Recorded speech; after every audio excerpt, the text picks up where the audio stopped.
there goes the live video for the NFNLP forum. All right. And here's the one I will be using for this one. All right. Well, today I wanted to talk about luck, right? Luck. Today on the NFNLP forum, let's talk about luck. And what do I mean by luck? You know, is it possible to duplicate luck, right? So when you think about luck, you know, when you think about being lucky, it seems to be a happenstance experience for a lot of people, right? You're just either lucky or you're not lucky, right? And then you hit those periods where you have a lucky day or a good run of luck, and we talk about things like this, right? I was thinking about this because I just had an experience Monday where after it got started, it's like everything that could go well went well, right? And unfortunately, a lot of people, you know, when this happens, excuse me, I gotta click this down here. A lot of times when this happens, we do not think about it in, right? We'll think about it in a different way. You know, oh, it's just what happens. But, you know, maybe there's a reason why when you're on a lucky streak, it happens. And the same when you get on a unlucky streak, you know, it happens. So I was just thinking about that because I had one of those days, you know, where I got a phone call I was waiting on. I'd been visualizing it, whether you want to call it praying about it or wanting it to happen. I get the call. And then, you know, I could have made it, and then there was a choice. And I remember when the choice happened, the reason I want to talk about this is those structural changes, right? Is, you know, I get the phone call, and they said, you know, what I was waiting for was there. They could mail it to me and, you know, put it in that day's mail, probably get it the next day. I asked, do they overnight? It was right here in Florida, so there was really, you know, it doesn't matter if you overnight it. But a little voice in my had said, just go pick it up. So then I run this, you know, the rest of the day. Well, I had a recording I was supposed to do, and then and one other thing. And I'm like, damn, then I could leave right after that, but it would make, I had to drive to Tampa, which is about an hour, a little over an hour drive, and then, you know, get to the place where it was, right by the courts up there in Tampa, between the, I don't know if it's the city and the county court or the federal, whatever, big court. So it's real crowded. And I don't know Tampa. So I'm like, damn. But I told her I would get back to her, and I made that commitment. I said, I'll get back to you in an hour or two, whether I'm going to pick it up or just drop it in the mail. So anyway, and then I'm getting ready to decide what I'm going to do. And the big thing that I was supposed to do on Monday, a recording, the person calls me up and says, can we reschedule? Something happened at their end. Great, that was one thing. The other thing, same kind of thing happened. They moved what I was supposed to place there. And I remember thinking, like I did a post the other day where I talked about, you know, being grateful for the little things. I went inside and thanked that intuition that this was happening. You know, I just went inside, found it was right here, and went, thank you, right? And then I made the arrangements and jumped in my car and drove up there. Now, I don't know the area, of course, you know, thank God for GPS, so I had that, and it took me right there. And this is you know, right down there where the courthouses are in downtown Tampa, like any big city. You know, there's not a lot of parking, so I'm driving around trying to figure it out, and I started to get upset. And I remember I had to go around a bigger block, and there was a lady who was in her truck about to pull out, it looked like, and so I kind of started to wait, and she waved me on, and I started to get upset, right? And I went, no, God knows what she's going through, who knows what's happening, you know, hey, good for her. And, you know, and I remember thinking, I'll find a place to park. Well, I had to go around the block again, and it was a big block, right? And when I come up, that parking place was wide open, right there on the street, so I didn't have to pull in the garage and do all that. And so it was right there, so I had a great place to park. And I went into the building, you know, and did the thing I had to do. And I remember walking in there, I remember thinking this, like, ooh, how can I, it was to pick up some paperwork from an attorney. And I'm like, you know, how, I took a couple of books to give them books, and I was thinking, should I or shouldn't I? All that kind of stuff. We get stuck in our head. But something was telling me do it. So I took the books, I went up, I met with the lady. I remember walking up to meet her and the assistant, and I remember thinking, how can I be of service today? Well, anyway, I ended up talking to her for a long time. There's some things going on. It's what we do for a living, NLP and hypnosis. Tried to change her state a little bit, gave her a couple of the books, and she was very thankful. I felt great. I signed the books. She said she'd send me the other thing I needed, but I had what I needed. Then I thanked her, and I felt really good. And I went inside and I thanked that intuition. As my dear friend Victoria Gallagher would say, I acknowledge the universe, right? And so I went, cool. And as I'm leaving, I'm walking out and go, damn it, I know what I forgot. I was supposed to bring a check, because I had to write a check to put in with this thing so they could, anyway, ship it there, and they were going to FedEx it back, but they won't do it for free. I'm like, damn it, I don't have a check. So I'm thinking I could drive home and get a check.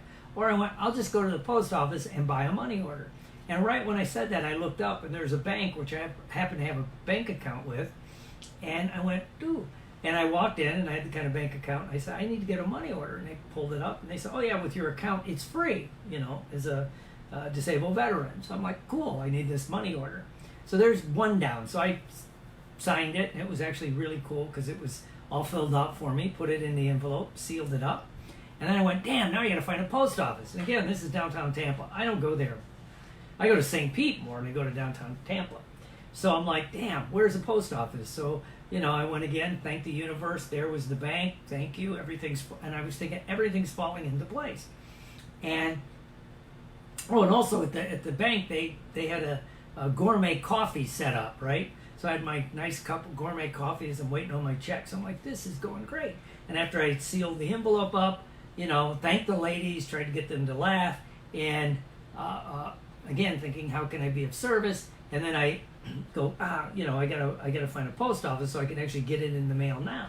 And I, did Siri, closest post office, and I swear it almost says, idiot, look up and to the right, and there's a post office, right? Because my reticular activating system wasn't looking for the post office when I first got there, nor was it looking for the bank.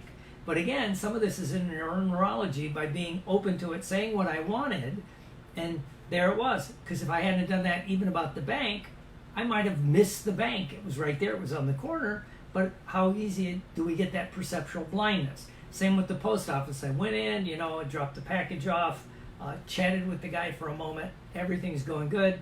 I get back in my car. Then and then I noticed, damn, I'm almost on empty. So I had to get off the highway after I got off the highway to get gas. And there was a gas station right there. And for some reason, it was like 25 cents cheaper than anywhere else I've ever seen it lately. So I got a full tank of gas. So it was one of those really great days where everything went right. So as I'm driving, and again, I'm trying to think of, because I've been thinking about redoing all this NLP, and I don't think we get into this, the chunking enough. So I'm thinking, well, what's different about this day than the other days? Well, first of all, I had the presupposition going into the day of how can I be of service to someone somehow today? Put me in the right kind of place so I can help some people. And again, our minds go to some big drastic thing maybe, but maybe it was just, I was thinking maybe chatting up the lady at the law firm, but what if it was the guy at the that I got to laugh? Who knows what? Driving home, didn't hit hardly any traffic, and it happened to be right at rush hour, but it was like everything fell into place. So, I was thinking about it, and I'm thinking, so what is the structure of luck? What is the structure of luck? When someone says they're lucky as opposed to unlucky. I worked with a guy for a while, and he used to tell everybody when we any kind of meetings or whatever we were in, he'd say, I'm the luckiest man alive. And he had a good story. Came to America in the late 1990s, early, whatever it was. And a little over 20 years ago, because I was over at his office when he celebrated 20 years in the U.S. Anyway, came to America with basically nothing. And here it is, 20 years later, he's a multimillionaire running a couple businesses. So whenever he would talk, he would say, "I'm the luckiest man alive. I'm the luckiest man alive." And I'm like, that's kind of interesting, right? Because it was his mindset. And again, your mindset, your attitude guides everything. We do not talk enough about attitude and outlook, values and beliefs when we talk about modeling people, right? We'll model the skills, being a great speaker, your stage presence, how you're using anchoring, how you're doing all these things, whatever it happens to be, your use of the, like I said, the language patterns, the precept, all that will model that. But are we modeling the values and the attitudes and the beliefs, the mindset of what it is you want to model? So again, as I was driving, I was thinking about, damn, I'm having a great day. Everything's falling into place. I, got off. I got something to eat. It was just a great day. And I'm like, I need to lock this feeling in, right? And I remember this from working with athletes. They talk about, when they've had a really good play or a really good game, they go in and they lock in that feeling of whether you want to call it luck or the universe or whatever it is. Hi, Cheryl. Hi, Renee. Jennifer, hey, if you like this, click like and share, leave a comment. So anyway, so I went in and I found that feeling. It was right here. It was kind of a bluish, no, it was more of a purplish with a little gold. It was just a really good feeling. And it was a trusting that things were going to happen. And so I locked that feeling in, and I tried to ride that feeling back to how did this start, right? Well, it started in the morning, that even before I was trying to visualize what I wanted to have happen that day, I was thinking that little bit of, how can I be of service? How can I help someone today? And just outside of my profession, of course, if I'm coaching people or having a session with somebody, hopefully I'm going to help them. But what about with our wonderful skill sets? We help people like at the bank, a clerk or somebody at another facility, right? Not someone that's paying you to coach them or do a technique or something, but just in passing. How can I be of service to the world, right? And so, that was my attitude. And then when I first got the phone call, I went yes, and I was so happy. But then I remember thanking my intuition or my higher self, right? The universe, if you will, my connection with the universe. And I remember thinking right afterwards, because I remember reading someone that talked about luck, and then saying, hey, keep it coming. I'm ready for a good day, right? And then again, the two things I had scheduled got instantly kind of smoothly rescheduled. So I could jump in the truck and drive up and pick it up. And then again, when I was driving around, everything was going smooth on the trip. And I'm trying to find a parking place. I saw that lady in her truck and she's waving me out. I'm like, it would be a perfect parking place. I went, no, God love her. Hope everything works out. And there it was. And so, each step of the way. And I think part of that has to do with that reticular activating system, that ganglia of nerves that developed over millions of years to keep us alive. That's its job. To see the bear in the woods or the signs of a foe coming toward you from an enemy tribe, whatever it is. So it's there. Well, our brains don't have to constantly be on that vigil to keep you alive as much anymore, to find food, right? So it begins to go rampant. It goes rogue, as you say. Hey, Alan, I can't read the other name, but hey, Alan.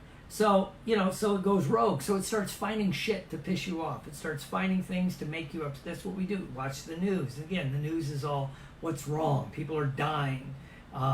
Like my current thing is, they're on a rampage about vaping because, I'm not saying it's not bad, whatever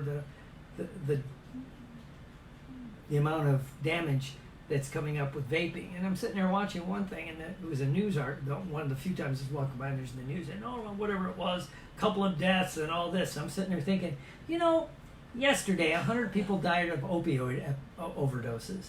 And when you add in alcohol and other drugs, probably 400 people overdosed inadvertently, not counting the suicides. Are we doing anything about, where's the news about opioids? That's off the front page. Where's the thing about alcohol abuse and drunk driving and people doing that, right? The domestic violence that could be linked back to the opioids and the substance abuse. No. We're going to focus on vaping. But anyway, see, my mind can go down that direction. So that's what your reticular activating system does. you give it some data, it will go find it for you. So, but I started that day, again, first thing in the morning, thinking when I was first waking up, how can I be okay, right? Because that moment when you're first waking up, your brain is searching for who you are. That's why we say coming to your senses when you first wake up. When you first wake up, if somebody starts talking to you too quick, you ever say, like, wait a minute? Well, you're searching for who you are. And if you've trained your reticular activating system to find everything that's wrong, the negative, the sadness, the anger, whatever it is, how it'll get screwed today, you're going to find that. If you start flipping it the other way, and it's just a trainable thing in your brain, so I think I started to do that. And then also to be, like I talked about last week, to be thankful, or the week before, to be thankful for the little steps that get you there, right? To stop and say thank you to, whether you want to call it your intuition, your higher self, your God, or even your subconscious mind, whatever it is, I don't care, but by acknowledging that, hey, Victoria, I just mentioned you. So by acknowledging that, the universe is giving you a gift, or your subconscious mind, or your higher self, then it opens it up to receive more. And I think this all goes back to training that reticular activating system, and it's releasing the right chemicals to open up your subconscious mind. It's balancing the serotonin and the dopamine and the norepinephrine, all these things, so you're in a great mood, which opens up your senses. You're not in a stress mode. When you're in stress mode, your higher self shuts down, and that's basically what it is. There's a science behind it all. And so that's what was happening on this day, where I just had a great day, and then I got home and, had it was just a great day. So can you duplicate it, right? Unfortunately, we have a tendency to, especially in our culture, in the Western world, to throw, in the world in general, to throw out a really good day as a one-off event. As I had a friend who used to say, and I'd always call him on it, he would always say, well, if anything can go wrong, it will go wrong in my life. And I'm like, why are you saying that? Because, if you really talk to him, his life seemed that way. And you look at that, it's just the way he trained his brain, right? And then the real magic, like I said, when I didn't get that one parking place, but being thankful for whatever, I got a better parking place. Again, as my dear friend Victoria would say, that's how the law of attraction works. I couldn't get angry. I didn't get that place I wanted. There was a better place, that I wouldn't have to back in, my big Ram 1500 four-door truck. It was just whoosh, right in. Hey, good, and again, it put me right there, so I had to walk by the bank, and I had to walk by the post office, which were two things I needed. So it was that. So can you duplicate that feeling, right? What if you start your day thinking about that, being thankful for the great day you had yesterday, and if the few things that didn't quite go the way you want, how will this be beneficial in the future? Again, like not getting the one parking place, getting the other parking place.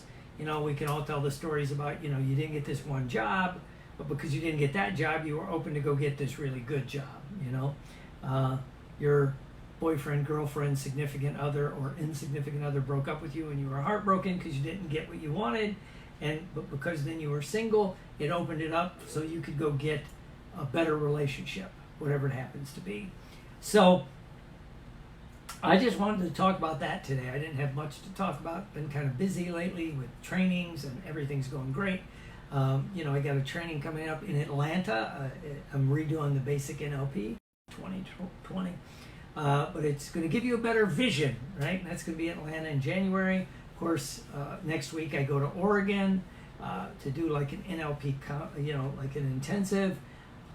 And then I go to Lebanon, teach the neurolinguistic hypnosis course. First time I've taught that in a long time. It's going to become the standard of what I teach for that, for hypnosis. And I'm also doing some epigenetics and waking hypnosis. Then when I come back in a week or so after I get back, I get to go to the wonderful Hypnosis Education Association in Orlando. It's kind of a small state conference, and I always enjoy it there. It's going to be a lot of fun. That's the 8th, 9th, and 10th. It's always around the Veterans Day weekend. which I like, as a veteran. So I'm going to be there. It's Orlando, so that's local. And then in December, I'm going to be doing a hypnosis for actors up in beautiful New York City. And so, I mean, things are falling into place. I may be teaching an NLP thing at the International Association of Counselors and Therapists, also in Orlando later on. We'll see. So things are going great, right? And so, again, can you program yourself to be lucky? After I met my friend, and he would always say I'm the luckiest man alive, I started modeling that, right? I didn't want to steal it directly, so I modeled it. And if I'm in certain places, I say, I'm Will, and I'm one of the luckiest men I know. I'm one of the luckiest men on the planet. And that's an actually true statement for me. First, I shouldn't be alive with the substance abuse issues that I had and some other things that I've been through. So, it's the saying something that's possible. I heard somebody that teaches, since Victoria was here, the law of attraction, and what they talked about, if you were going to make a affirmation or say something, if it was a little bit too far out there, like I'm a millionaire, well, if you don't believe that, your brain's going to kick it off. And I remember hearing somebody talk, it was the only time, it was a financial guy. And he said, well, as people start making more money, what he would tell them to do, and he goes, he doesn't endorse gambling, but he said, go buy a lottery ticket, just one lottery ticket, $1, throw $1. And the reason he say do that, as you looked at that ticket, you could honestly say, I'm a potential millionaire. And yeah, the odds are whatever the odds are, but if you think the odds are outrageous, 400 million to 1, the odds of you surviving, that the sperm cell from your dad hit the right egg from your mom that came together to make you what you are, and then that it actually survived to attach and grow and make it. It makes the lotto look winnable easily. So if you could just say I'm a potential millionaire, right? If you're not in a relationship, you can say I'm potentially on the verge of a great relationship.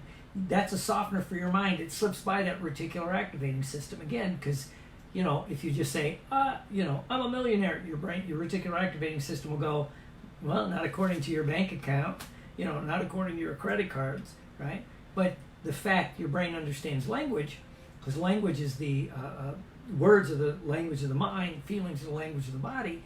You could say easily, I'm a potential millionaire, because okay, that's true, especially if you have a lotto ticket. You got a book that could go big, whatever it is. And then you could focus on the feelings of abundance, right? And it doesn't have to be a millionaire. If you ever had a day where you lived like a millionaire, you do, right? I think, what's her name used to say, get a $100 bill, put it in your pocket, and walk around like Dollar Tree or Dollar General. And as you're walking around thinking, I could buy anything I want in this store. And you're making a true statement. Your brain will believe it, right? I can buy anything I want in this store because everything's $1 or $5, whatever it is, right? And then you could put that out there, and pretty soon I'll be able to walk into any store, anywhere, and buy what I want. Whether it's a Neiman Marcus or a jewelry store, right? So you can kind of upgrade. Victoria just put, I'm willing to win and become a millionaire. Yeah, you're softening it for your mind, because your brain's job, again, is to keep you alive. And if it's functioning properly, it's also there to keep you sane. It doesn't want you to be psychotic or delusional. So, if you're not, you can't say I'm a millionaire, but you can say I'm a potential millionaire. And a lot of us can say, you know what, I kind of live like a millionaire.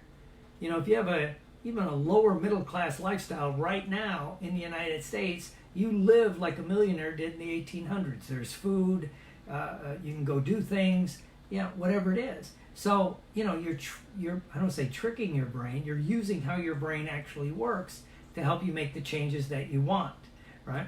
So anyway, it's just, to me, a lot of fun. So can you duplicate these really good feelings, And one of the ways is to ask the correct questions, right?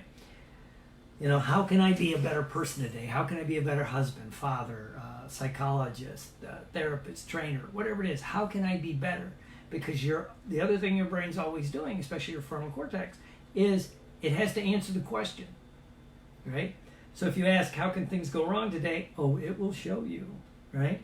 But if you ask, how can it go right? Or how can I be better? How can I enjoy this? How can I feel wealthy today? Not am I wealthy? How can I feel wealthy today? You know, how can I do this? How can I do that?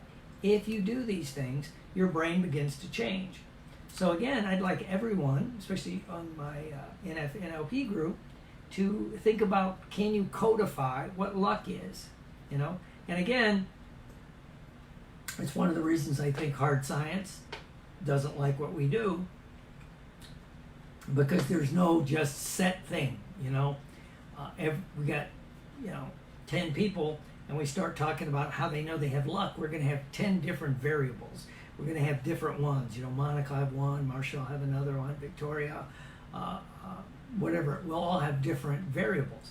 But if you find the right variable that works for them, that's how they can duplicate it, right? Now there are some generalities because it's how your mind works, you know. And if you're open to it, then it begins to work. I remember reading some research a guy did about subliminals. You know, about like there's all kinds. You can just Google it. It's on YouTube. You can get all these really cool subliminals, right?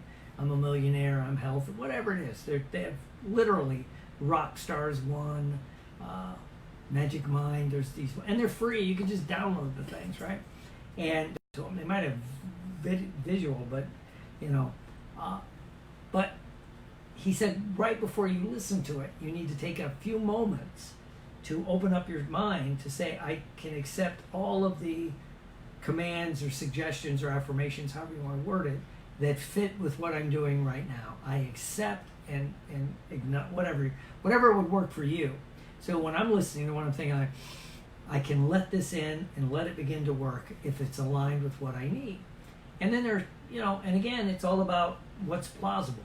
There's one I listen to a lot, and I always notice what's working. It's like I get things done.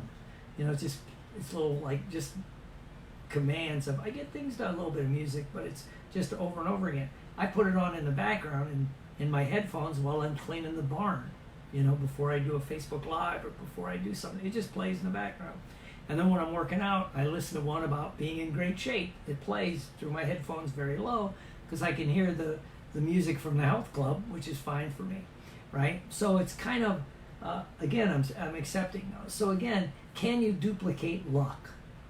So what is the steps for luck for you? What's the first thing? The last time you had a really lucky day, what happened first? Then what happened? And then begin to duplicate it. Because again, in LP, we say if one person can do it, we break it down into small enough chunks, you can duplicate it. And that's one thing. Let's do what the athletes do. When they find what works, they duplicate it over and over and over again. There's a reason Michael Jordan shot all those 500 baskets a day from various parts of the basketball court, plus his exercise, plus this. Same with Tiger Woods when he was at the top of his game. All the things he did, duplicating it. But we don't do that with things like luck and blessings and achieving the things that we want. So I just wanted to do that on my Facebook Live for NFNLP Forum and for my group. Next week we'll be doing one more, and then we'll probably take a couple weeks off. Maybe, I'm not sure, because I'm going to be in Lebanon doing, as I said, doing some trainings. So again, keep in touch. If you like this, click like and share, leave a comment, same as on YouTube. And if not, whatever. And I'll see you all soon.